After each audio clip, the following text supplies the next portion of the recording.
ಚಂಗಾವರ ಗ್ರಾಮ ಪಂಚಾಯಿತಿಯ ಸದಸ್ಯರು ಮತ್ತು ಅಧ್ಯಕ್ಷರು ಇತ್ತ ಗಮನವಿಟ್ಟು ನೋಡಿ.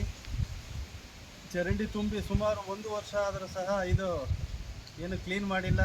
ಶಾಲಾ ಮಕ್ಕಳು ಮತ್ತು ಶಾಲಾ ಶಿಕ್ಷಕರು ಇದೇ ರಸ್ತೆಯಲ್ಲಿ ಓಡಾಡುತ್ತಿದ್ದಾರೆ. ಚರಂಡಿ ತುಂಬಿ ಇರೋದ್ರಿಂದ, ನೀರು ನಿಂತಿರೋದ್ರಿಂದ ಗೋಡೆಗಳು ಮತ್ತು ಮನೆಗಳು ತುಂಬ ತೊನು ತಾಂಡಿದ್ದಾವೆ. ನೀರು ಸಹ ಒಳಗಡೆ ಹೋಗ್ತಾ ಇದ್ದಾವೆ.